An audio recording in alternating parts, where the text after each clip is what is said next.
1절부터 3절까지 말씀 같이 합독하도록 하겠습니다. 시작. 복 있는 사람은 악인들의 꾀를 따르지 아니하며 죄인들의 길에 서지 아니하며 오만한 자들의 자리에 앉지 아니하고 오직 여호와의 율법을 즐거워하여 그의 율법을 주야로 묵상하는도다.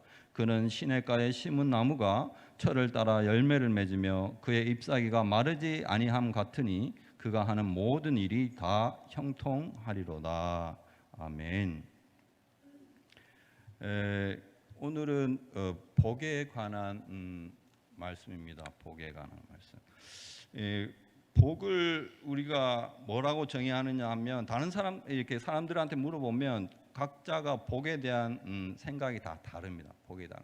그래서 제가 이번 말씀을 준비하면서 이 복이 과연 어떻게 정의되는가, 세상 사람들한테 이 복이 무엇인가 이렇게 인터넷을 찾아봤더니 이렇게 되어 있습니다. 들어보십시오. 삶에서 누리는 좋고 만족할 만한 행운 또는 거기서 얻는 행복, 이렇게 정의가 되어 있습니다. 읽어도 제가 무슨 말인지 모르겠더라고요. 이게 무슨 말인가. 그래서 이제 살아가면서 오는 행운, 복, 이걸 갖다가 복이라고 그런다라고 이렇게 말을 하고 있어요. 그래서 이제 살면서 우리가 행운을 얻는다는 것이 뭔가, 갑자기 생각나는 게 로또 1등이 생각나더라고요. 이게 그럼 복인가라는 생각이 드는데, 제가 복자라는 한자를 한번 이렇게 유심히 한번 쳐다봤습니다. 복자라는 한자. 이 우리가 아는 이 복이라는 것이 중국 한자로 어떻게 표기하냐면, 화면에 보시면 이렇게 되어 있어요. 이렇게 지금 되어 있거든요. 복자가. 이게 중국 문자는 상형 문자입니다. 상형 문자. 그러니까 사람들의 어떤 행위나 모습을 본따서 만든 문자거든요. 그래서 이 복이 어떻게 나왔냐면, 제단 앞에서 사람이 두 손으로 이렇게 술독을 이렇게 들은 모습, 이런 모습을 형상화한 것이 이 저희 복자라고 그럽니다. 복자. 그래서 이 복자를 이렇게 가만히 보면 앞에 보일 시가 있고 뒤에 가득할 복이 있어요. 그래서 이제 저걸 가만히 제가 들여다 보니까, 이 밭전자에 입구자가 있잖아요. 가득할 복에. 그래서 밭에 먹을 것이 많은 것을 보는 것이 복인가 보다라고 이렇게 생각을 했어요. 그래서 그러면 통장에 잔고가 많고 부동산이 많은 게 복인가라고 이렇게 생각을 해서 띄워주세요. 이렇게 아직 끝나지 않았어요. 그래서 이제 그렇게 생각을 하다가 지나가려고 했더니 무릎을 탁 치는 게 하나 발견했어요. 그리고 어떻게 봤냐면, 밭전자의 입구자 위에 한 일자가 딱 그려져 있어요. 그래서 바로 저거구나. 그러니까 밭에 하루 먹을 양식이 있어도 저것을 풍족함으로, 가득함으로 보는 것이 복이구나라는 생각이 들더라고요. 그래서 왜 그런 생각이 들었냐면, 우리가 뭐 일용할 양식을 하나님 앞에 구한단 말이죠. 그래, 일용할 양식 속에 하나님의 풍성한 은혜를 바라볼 수 있는 눈을 가지는 게 복된 자구나라는 것을 한번 생각을 해봤습니다. 그래서 우리가 또 생각할 것은 어떠냐면, 살아가면서 이런 말을 많이 듣어요. 저희 오복을 타고났네, 복을 타고났다 그래요. 오복이 뭐냐면 저거예요. 수부, 강령, 유호덕, 고정명. 이게 이제 유교에서 내려오는 복의 정의입니다. 복 5가지 복. 수는 우리가 잘 알다시피 장수하는 겁니다. 장수, 오래 사는 거. 오래 사는 것이 복 중에 복이다. 그 다음에 부가 있습니다. 부, 재물의 부, 재물입니다. 재물이 부한 거, 많은 거, 그것이 복이고, 강령이라고 되어 있습니다. 강령은 몸과 마음, 몸과 정신이 건강한 것을 갖다가 강령 이렇게 합니다. 유호덕이 뭐냐면 남한테 덕을 베푸는 거, 남한테 베풀 줄 알고 사는 것이 복이다라고 합니다. 마지막으로 고정명이 뭐냐면, 인생을 마감할 때 천수를 다 누리고 질병 없이 이렇게 눈을 감는 것이 복이다라고 이렇게 5가지 복을 이렇게 정의를 하고 있거든요. 그래서 저걸 가만히 보니까 첫 번째 수, 오래 사는 거하고 맨 마지막에 고정명, 죽을 때 질병 없이 죽는 거하고 좀 상관이 있는 것 같아요. 상관이 있고, 두 번째 재물의 복하고 유호덕, 그 재물을 나눠주는 그런 복하고는 또 상관이 있는 것 같아요. 그럼 제일 가운데 있는 건 강령, 몸과 마음이 이렇게 건강한 것이 복이다. 그래서 이게 예전 사람들, 이제 그 우리의 조상들이 이제 저것을 복이라고 이렇게 할 때 왜 순서를 수를 먼저 하고 부를 하고 그 다음에 강령을 하고 이렇게 순서대로 이렇게 했을까라고 했을 때 그런 의미가 있겠구나.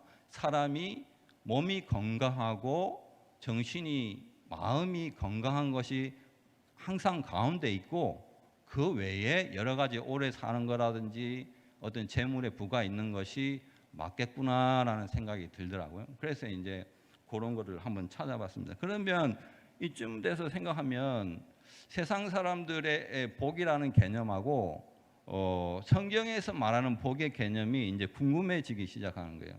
그러면 성경에서는 과연 복을 어떻게 정의하고 있는가라고 보면, 우리가 창세기를 보면 복이라는 단어가 처음 등장을 합니다. 그러니까 성경을 보면 창세기에 복이라는 단어가 제일 처음에 등장을 해요. 어딜 때 등장하냐면 창세기 1장에 등장하는데, 그 1장에 보면 우리가 잘 알다시피 창세기 1장은 천지를 창조하시는 하나님에 대한 이야기가 나옵니다. 첫째 날 하나님께서 빛이 있으라 하시고, 둘째 날 궁창을 만드시고, 셋째 날 땅과 바다를 만드시고, 넷째 날 해달 별을 만드세요.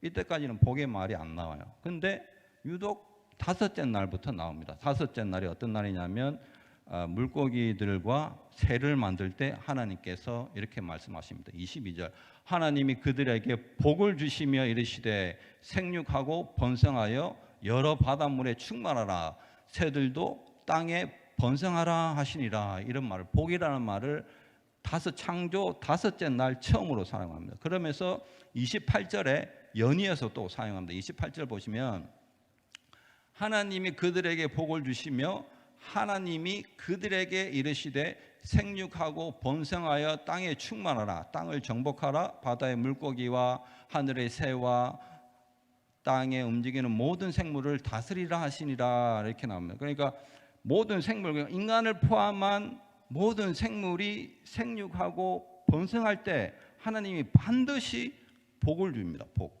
이 복을 준다는 것은 어떤 말이냐면, 복이 없이는, 코로 숨쉬는 모든 생물들은 생존하고 번성할 수 없다는 말이에요. 거꾸로 말하면.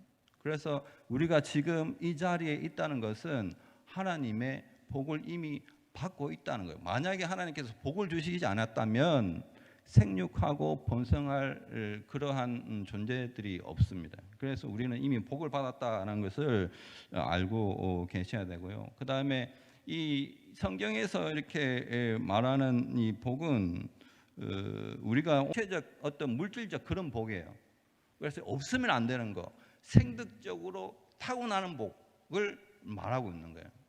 그러면 시편에서 말하는, 우리가 조금 전에 읽었던 복 있는 자는 할 때 이 복은 그런 복이 아니에요. 그런 복이 아니고 이거는 관계성 속에 있는 복입니다. 이 아쉐르라는 뜻인데, 이것은 뭐냐면 하나님과 관계에서만 형성되는 복이에요.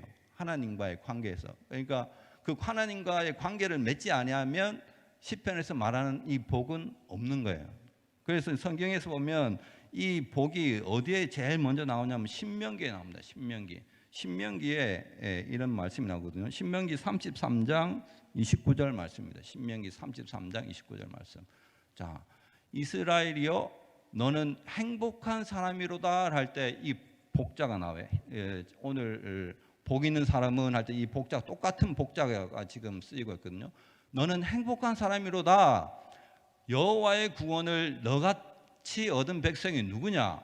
그는 너를 돕는 방패시요 내 영광의 칼이시로다. 내 대적이 내게 복종하리니 내가 그들의 높은 곳을 밟으리로다 라고 있습니다.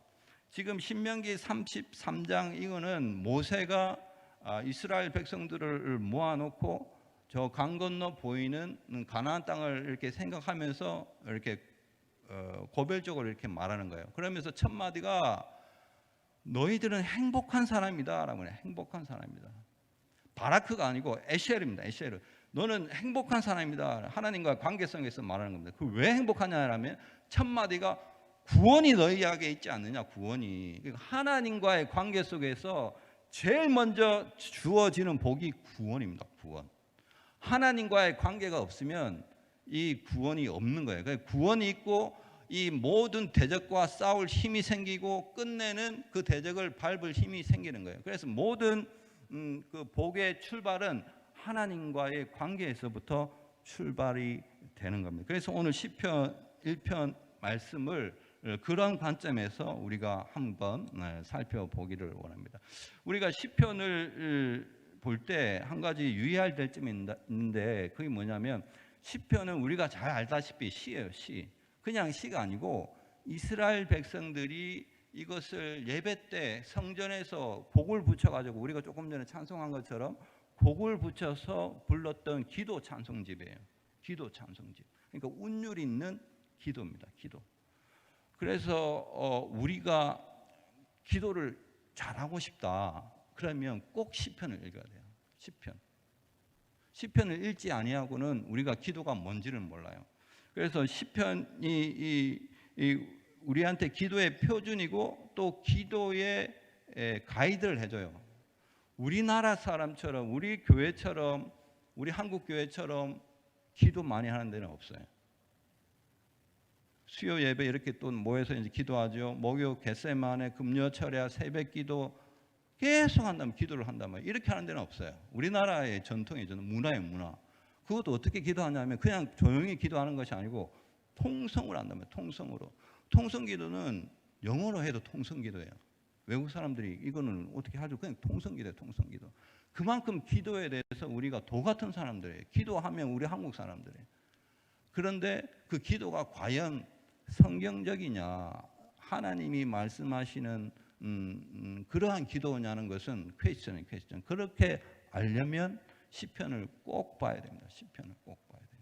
그래서 두 번째 시편이 주는 유익이 뭐냐면 우리가 살아가면서 하나님이 과연 우리 삶 속에서 어떤 식으로 역사하는가를 한 번씩 이렇게 찾고 싶을 때 시편의 말씀을 보십시오. 시편은 150편으로 되어 있는데 우리가 잘 알다시피 거기 안에 어떤 시들이 있냐면 제일 많은 시가 탄원시예요. 탄식시예요. 탄식시. 탄식시가 많고 그 다음에 감사시, 그 다음에 찬송시 이런 순으로 쭉 되어 있거든요. 왜 탄원시가 많냐면 하나님의 말씀을 받고 믿음의 사람들이 그 하나님의 말씀대로 살라고 할 때 만만치가 않더라는 거예요. 만만치가 않더라는 거예요. 그래서 그 하나님이 마치 없는 것 같은 부재 같은 상황 속에서 그 시편의 기자가 하나님한테 호소를 하는 것이 탄원시예요. 그런데 중요한 것은 그 탄원을 하나님이 다 듣고 있는다는 거예요. 다 듣고 있는다. 두 번째가 감사시예요. 감사시. 감사시는 뭐냐면 그 탄원을 했더니 그 탄원에 대해서 응답하는 시가 감사시예요. 감사시. 내가 이렇게 탄원했더니 하나님께서 원수의 손에서 이렇게 보호해 주셨더라. 그러니까 하나님의 임재가 이렇게 임했더라라고 이렇게 또 알려주는 시예요. 근데 마지막으로 찬송시는 뭐냐면 이게 하이라이트예요. 하이라이트. 이게 뭐냐면 내가 이때까지 하나님이 없는 것 같아가지고 탄원을 하고 이렇게 했더니 내 삶 속에서 하나님이 없던 적이 없더라는 거예요. 없던 적이 없었더라. 그 가운데서도 하나님이 역사하고 계셨더라. 이것을 말하는 시가 찬송시예요. 그러니까 하나님의 편재예요. 편재. 그래서 하나님의 부재와 하나님의 임재와 그걸 넘어서 하나님의 편재까지 나가는 그런 인생의 모든 것이 총망라되어 있는 것이 시편이에요. 시편. 그래서 우리가 시편을 자주 읽으면 마음이 가장 위로가 돼요. 왜? 자기 이야기가 내 이야기 같거든. 그러니까 시편을 그런 식으로 읽길 바랍니다. 그래서 오늘 시편 1편은 뭐냐면 150편 중에 시편 1편은 우리가 어떻게 부르냐면 서시라고 부릅니다. 서시. 서시가 뭐냐면 150편을 대표하는 시다. 대표하는 시. 대표하는 시는 걸 뭐냐면 그 성경에 말하는 시편이 말하고자 하는 것이 바로 이거야 라는 거예요. 이거야. 그래서 그게 바로 시편 1편이에요. 복을 말하고 있는 거예요. 복. 그 복이 뭔데? 라고 지금 오늘 시편 1절에서 이렇게 말합니다. 복 있는 사람은 악인들의 꾀를 따르지 아니하며 죄인들의 길에 서지 아니하며 오만한 자들 자리에 앉지 아니한다라고. 여기 아니한다라고 합니다. 세 번이나 강조해요. 이게 히브리 시에서 가장 이렇게 대표적인 게 이게 이제 반복법, 평행법을 쓰거든요. 계속 했던 말 계속 하는 거예요. 그러면서 의미를 크게 키우는 거예요. 자기가 뭘 말하고자 하는가를 계속 키우는 거예요. 그래서 악인의 꾀를 따르지 않는다는 것은 악인의 생각을 쫓아가지 않는다는 거예요. 이게 무슨 말이냐면 하나님으로부터 지금 구원받은 자가 첫 번째로 하는 것이 뭐냐면 악인의 생각을 쫓아가지 않는다는 거예요. 두 번째가 뭐냐면 죄인들의 길에 서지 않는. 길에 서지 않는다는 것은 그냥 길에 서는 것이 아니고 죄인들의 생활 패턴, 행동을 따라가지 않는다는 거예요. 그러니까 점점 이게 점층적입니다. 제일 처음에 생각을 따라가지 않는다. 그 다음에 행동을 따라가지 않는다. 생활 패턴을 따라가지 않는다. 그러면서 맨 마지막에 뭐냐면 오만한 자리에 앉지 않는다라는 겁니다. 자리에 앉지 않는다는 것은 이건 높은 사람의 권력이나 이런 데 앉지 않는 것이 아니고 사는 걸 말합니다. 사는 거. 주거하는 거. 그러니까 죄인들과, 그러니까 오만한 자들이라면 비웃는 자들이거든요. 어떤 자들이냐면 믿음 생활하는 이 멍청한 사람들아 라고 하면서 이렇게 비웃는 자들. 그러니까 아예 이제 죄인들의 생각을 쫓고 생활하고 그런 것이 아니고 아예 그들하고 같이 사는 걸 말합니다. 같이 사는 거. 그런데 이것이 아니다라고 하는 겁니다. 이게 아니다. 첫 번째로 말하는 것이 이겁니다. 그러면 이것은 어떤 말이냐면 조건문이 아니에요. 이렇게 악을 멀리 하면 복을 주겠다라는 말이 아니고 악인들의 꾀를 쫓지 않은 것 그 자체가 복이고 죄인들의 그 자리에 죄인들의 길에 서지 않은 것 그 자체가 복이고 오만한 자들의 자리에 앉지 않은 것 그 자체가 복이다라는 거예요. 그 자체가 복이다. 왜 그 자체가 복이냐?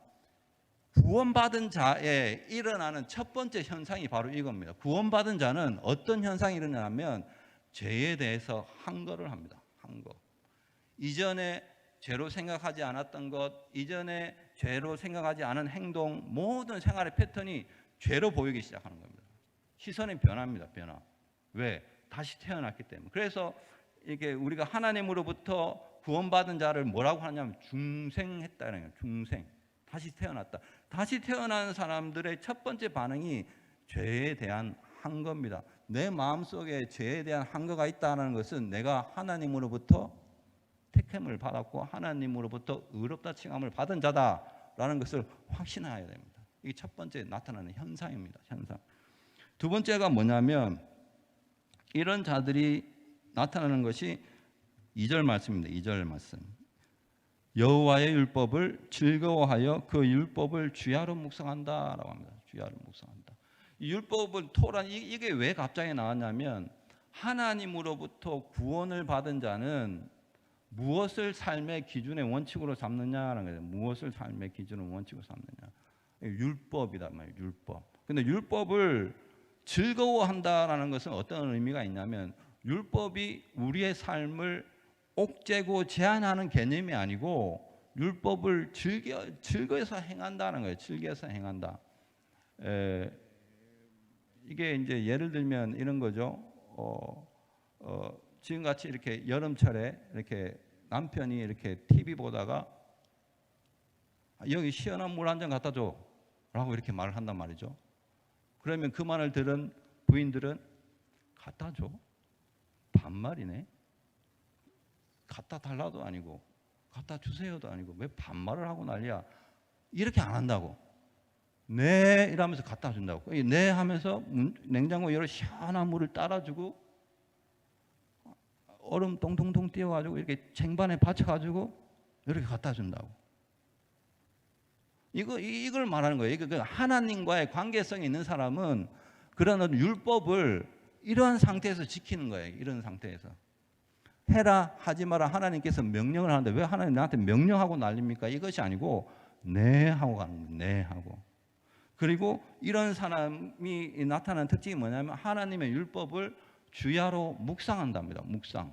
묵상은 우리가 눈 감고 이렇게 하나님의 말씀이 그런가 보다라고 있는 것이 아니고 묵상은 읊조린다라는 뜻입니다. 읊조린다. 읊조린다는 것은 뭐냐면 소가 음식물을 되새김질한다 이 말이에요. 되새김질한다.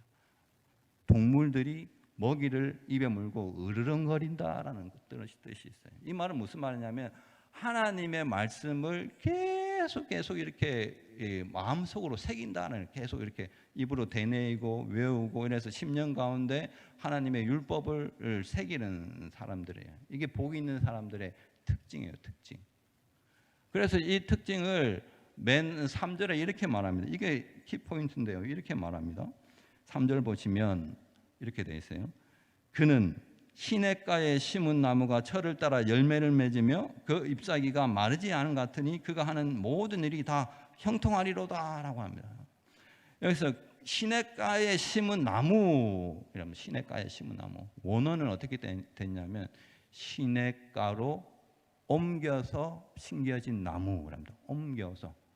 그럼 이 나무가 원래 어디 있었다고요? 시냇가에 있지 않았다고요. 마른 땅에 있다. 마른 땅에, 광야 같은 땅에, 사망에서 생명으로 옮긴 거라고. 생명에서. 지금도 중동 지방에는 이른 비와 늦은 비가 옵니다. 10월 달에 가을에 이른 비가 오고 내년 봄에 3월에 늦은 비가 와요. 그 말고는 비가 안 온답니다. 가물어요. 그럼 시냇가에 있는 나무만 오직 살아 있답니다. 나머지 나무들은 잎사귀가 빼쩍 말고 잎사귀가 마치 가시처럼 변해 있대요. 그만큼 공고하고 그런데요. 근데 여기서 시냇가에 옮겨 심은 나무다라는 것은 뭐냐면 하나님, 그 나무를 이렇게 복된 사람으로 비유했다면 나무는 우리가 알다시피 물 없어는 절대로 살 수가 없는 거예요. 물이 없으면. 그럼 우리는 뭘 없으면 살 수가 없어요. 우리는 하나님, 성령 하나님이 함께 하지 않으면 살아갈 수 없는 그러한 존재란 말이에요. 그래서 옮겨 심는 거예요. 옮겨. 원래 사망에 있던 땅에다가 옮겨가지고 이 시냇가에 심은 나무예요. 이게 복이라니, 이게 복의 출발이에요. 이렇게 되면 어떤 현상이 일어나냐면 철마다 열매를 맺는답니다. 첫 번째가 철마다 열매를 맺는다. 철마다 열매를 맺는다는 것은 그의 때가 되면 철마다 열매를 맺는다. 이 열매가 뭐냐? 성령과 함께 있는 사람은 당연히 성령의 열매를 맺게 되어 있습니다. 왜? 성령의 시냇가에 심은 나무니까 당연히 그 시냇가의 물이 성령을 의미하기 때문에 성령의 물을 쪽쪽쪽쪽 빨아들이는 그 나무는 당연히 성령의 열매 9가지 열매를 맺게 되어 있다. 언제 때? 그의 때때마다 맺게 되어 있다. 그 다음에 잎사귀가 마르지 않는답니다. 잎사귀가. 우리가 화초나 이런 것을 키워봐서 알겠지만 잎사귀가 마른다는 것은 물을 주지 않는다는 겁니다. 물을 주지 않는다. 근데 이 잎사귀가 마르지 않는다는 것은 뭐냐면 하나님께서 함께 한다. 항상 시냇가의 나무처럼 하나님께서 항상 임재 가운데 있다는 거예요. 이게 복이단 말이에요. 복. 그러면서 이 복이 이 끝에는 어떻게 되냐면 하는 일들마다 다 형통하게 된다는 거예요. 다 형통하게 된다. 형통하다는 것은 뭐냐면 점점 자라난다는 거예요. 자라나서 끝내는 승리하게 된다. 끝내는 모든 고난 가운데 이기게 된다라는 이 말씀입니다. 그래서 오늘 말씀을 정리해 보면 이렇습니다. 복 있는 자가 뭐냐? 복 있는 사람은 첫째, 하나님으로부터 의롭다 칭함을 받은 자가 복 있는 자다. 복 있는 자다. 둘째, 그러한 자는 죄에 대해서 항거하게 돼 있다. 뭐로? 기도와 말씀으로 항거하게 돼 있다. 그리고 세 번째, 이러한 자는 하나님께서 항상 함께하기 때문에 만사가 형통하다라고 말을 하고 있는 겁니다. 그래서 오늘 이 세 가지의 복을 모두가 다 우리 동원의 성도가 누리는 그러한 복이 있기를 간절히 소원합니다. 기도하시겠습니다. 자, 오늘 기도할 거는 말씀에 대해서 이렇게 먼저 기도하시고요. 이렇게 하나님 기도와 말씀 성령 인재 가운데 복된 자로서의 삶을 살아가게 하게끔 시편 1편에 나와 있던 것처럼 우리가 이미 시냇가에 심겨진 나무라는 것을 인식을 하고 이렇게 복을 누리며 살아가는 그러한 신앙인이 되게끔 이렇게 기도하시고 더운 날씨 가운데 이렇게 지치지 않고 새 힘 주시려고 이렇게 강건케 해달라고 기도해 주시고 연약한 모든 우리 환우들을 위해서 기도하고 주기도문으로 이렇게 수요 예배를 마치도록 하겠습니다. 기도하시겠습니다. 하나님 아버지 감사합니다. 참으로 하나님께서 우리를 마른 땅 같은 그런 척박한 땅에서 시냇가로 옮겨 심어서 우리로 하여금 복이 무엇인지 알려주시니 감사합니다. 하나님 아버지 우리로 하여금 생육하고 번성하는 그런 복뿐만 아니라 하나님과의 관계 속에서 이 생명의 풍성함을 누리는 구원의 복을 허락하여 주셨으니 참으로 감사를 드려옵나이다. 아버지 하나님, 이미 복된 자로서 우리가 복을 받았건만 아버지 하나님 이것을 누리지 못하고 살아가는 모든 인생들을 하나님 아버지 위로하여 주시옵시고, 아버지 시냇가에 심은 나무가 매 철마다 열매를 맺힌다고 했사오니 우리의 삶 가운데 그러한 열매가 맺히기를 간절히 빌고 원합니다. 성령의 9가지 열매가 맺히길 원합니다. 아버지께서 도와주시옵소서. 그리고 우리의 모든 잎사귀가 마르지 않는다고 그랬사오니 하나님께서 우리의 임재 가운데 편재 중에 있사오니 아버지 하나님, 우리가 이 하나님의 임재 가운데 하나님의 누리는 복을 누릴 수 있도록 인도하여 주시옵소서. 그래서 우리가 좌로가나 우로가나 하나님의 그러한 형통의 복 가운데 살아갈 수 있도록 역사하여 주시옵기를 간절히 빌고 원하오니 하나님 도와주시옵소서. 우리가 복된 인생으로서 살아갈 수 있도록 주님 도와주시옵시고, 세상에서 말하는 그러한 복을 쫓는 자가 아니라 하나님이 말하는 정말로 시냇가에 심겨진 나무와 같은 이러한 복을 쫓는 자들이 될 수 있도록 하나님 도와주시옵소서. 그래야 하나님 아버지 세상 사람들이 볼 때에 참으로 복된 자와 같이 아버지 너네들의 삶을 볼 때 하나님이 살아계시다는 것을 깨달아 수 있는 그러한 삶으로 살아갈 수 있도록 아버지 역사하여 주시옵기를 간절히 빌고 원하오니 하나님 도와주시옵소서. 또한 하나님 아버지 이런 복 가운데 육체적 연약함으로 말미암아 여러 가지 신음하는 고통 속에 있는 우리 환우들이 있사오니 하나님 아버지께서 친히 병상에 찾아가 주셔서 하나님이 누려야 할 복을 받아 누릴 수 있도록 하나님 역사하여 주시옵소서. 몸의 연약함으로 말미암아 시련 가운데 있지라도 그의 영혼이 이미 하나님께 의탁된 영혼이므로 하나님께서 세임 주시옵시고 회복의 역사를 허락하여 주시옵기를 간절히 빌고 원합니다. 우리 집사님, 권사님, 장로님, 여러 어르신들 그 병상 가운데 연약하게 누워있는 그것을 아버지여 침상을 들고 일어나라고 말씀하셨던 그 말씀처럼 아버지 굳건히 일어날 수 있는 회복의 역사를 허락하여 주시옵기를 간절히 빌고 원하오니 하나님 도와주시옵소서. 우리의 연약함을 아시고 우리를 친히 함께하여 주셔서 모든 환난 가운데 지키시고 우리께서 떠나지 않으시고 내가 너와 함께하겠다고 말씀하신 하나님, 그 풍성한 형통의 복을 아버지 평생 동안 누리며 살아갈 수 있도록 아버지 역사하여 주시옵소서.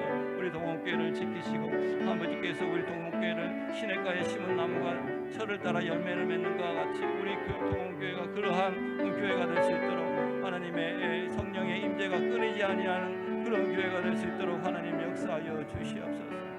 하나님 아버지, 모든 것이 하나님 뜻 안에 있사오니 우리가 환난과 고통 가운데 있더라도 그 가운데서 하나님의 역사를 바라볼 수 있는 귀한 믿음의 눈을 허락하여 주시옵시고 복된 자로서의 삶을 살아갈 수 있도록 아버지 역사하여 주시옵기를 간절히 빌고 원하오니 하나님 도와주시옵소서.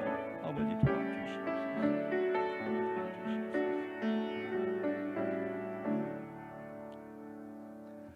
하나님 아버지 은혜를 감사드리옵나이다. 하나님께서 친히 우리의 연약함을 아시고 우리를 시냇가에 옮겨 심음으로 말미암아 우리가 철마다 열매를 맺고 잎이 마르지 아니하고 만사가 형통하는 복을 누릴 줄 아오니 하나님 아버지여 우리가 거기에서 떠나지 아니하도록 인도하여 주시옵소서. 여호와의 집에서 떠나지 아니하도록 하나님 아버지 붙들어 주시옵소서. 그래서 이 풍성한 복을 누리는 우리 동원의 모든 성도님들이 될 수 있도록 은혜 내려 주시옵소서. 감사하며 예수님의 이름으로 기도드립니다. 아멘. 주기도문 하시겠습니다. 하늘에 계신